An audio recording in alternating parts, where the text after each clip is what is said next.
And I am sure that all of you, many of you, can look back over this past year and you can think of many great things that happened. However, I know that for some of you, 2008 was an extremely difficult year.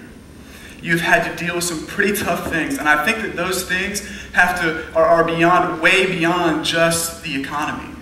For some of you, it has been a tough, not just been a tough year physically and financially, but it has been an extremely tough year spiritually. And I have a feeling that 2008 has been a year when you have struggled with your faith, you have struggled with your relationship with God. You feel spiritually disconnected. You are here on the last Sunday of 2008, and you are just looking back, and you just feel like you are the furthest from Him that you have ever been. And that disconnect, it may be because this past year you have just pushed God aside. He has just not been a priority in your life, and slowly but surely that connection has started to dissipate. For others of you, you have experienced a tragedy, and that tragedy has caused you to question what was going on and really start to have a little bit of doubt in God. And because of that, the connection, that separation started to happen. Some of you, you've just been so wrapped up in sin. It's the double life. You're one person on Sunday, but then for the rest of the week, you're someone else. But I'm not certain what that disconnect might be for you. I'm not 100% sure of why you're feeling distant. I'm not sure why your relationship with God is not how it used to be. However, I do know this. No matter who you are and where you're at this morning, there is good news. And the good news is that you don't have to live like this. I believe that as we move into 2009, God is giving us a new start. He's giving us a fresh beginning, an opportunity to be renewed. He's giving us an invitation to once again be restored to Him. The good news is that we don't have to face today or any day from this point forward without Him. And the reason why I know this is because there is a period of time in which King David felt like many of us do right now. He was in a time of suffering. He was in a time of grief. He felt distant. He felt disconnected from God. If you remember David, he gave in to his lustful desires and impregnated Bathsheba. Now that was not cool for many reasons, but it was especially not cool because Bathsheba was married to Uriah the Hittite. So what would David do? What would you do in this situation? You would try to cover it up, right? So that's exactly what David tried to do. But the only problem was that every single one of his schemes failed. And in his mind, he had no other choice but to have Uriah killed. And that is exactly what he did. Can you imagine the feelings, the pain, the grief, and the suffering that David is going through?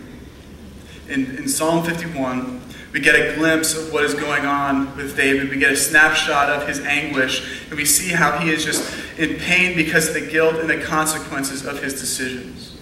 He is probably thinking about the better times in the past in which him and God, they were so tight and things were so wonderful, but now he just feels further than God ever before. But David knew that it did not have to be this way. David had hope that things could be restored. David knew that the God we serve is a God of second chances, and that our God can give us another opportunity. He could restore us, a new beginning. He could give a new beginning to any one of us at any time.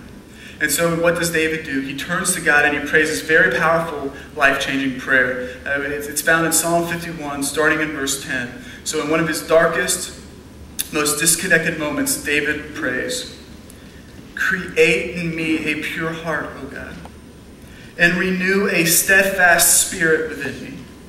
Do not cast me from your presence, or take your Holy Spirit from me. Restore to me the joy of your salvation, and grant me a willing spirit to sustain me." There is a ton for us to pick out in these three verses, but to start with, let's look at the word create that is used in verse 10.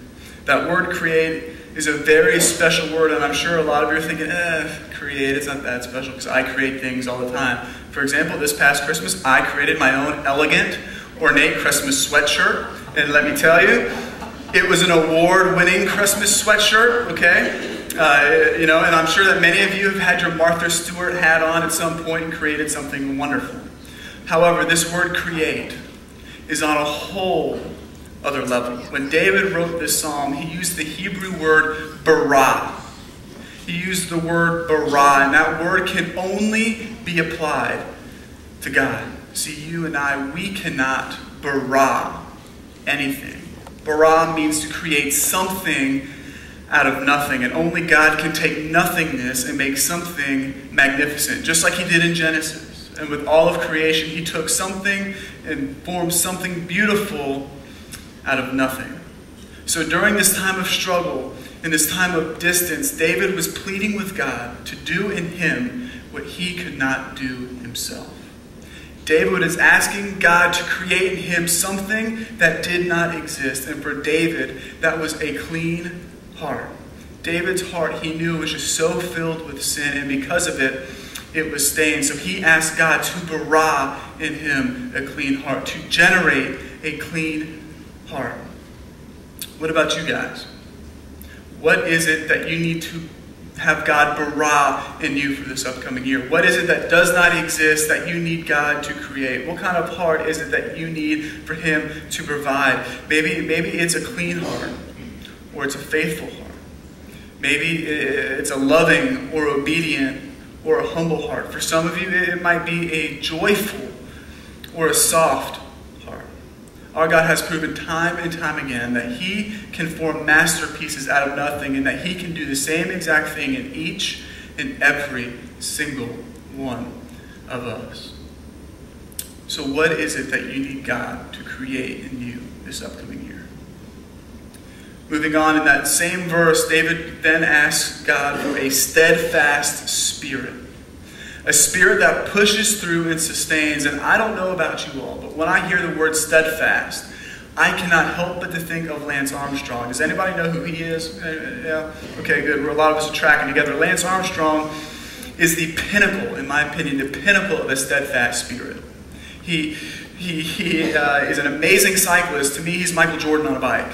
And he's a survivor. Not only had he defeated and overcame cancer and faced death and blown right through it, but he went on to win 7 Tour de France titles. And that may not sound too impressive to you. But when you consider that each one of those races is over 21 stages long, that it is 2,200 miles in length through rough terrain, up and down mountains, when you consider that people died trying to compete in this race, the fact that he won 7 is remarkable. And to think that now, 3 years after he has already retired from the sport, he is coming back in 2009 to prove that he can do it again is unbelievable. And he is just someone who has all the odds up against him. He is facing all these odds, yet he continues to push hard through them. So when I hear the word steadfast, and David prayed for a steadfast spirit, that is what I think about. Like David, we need to ask God for a spirit that can fuel us to live strong.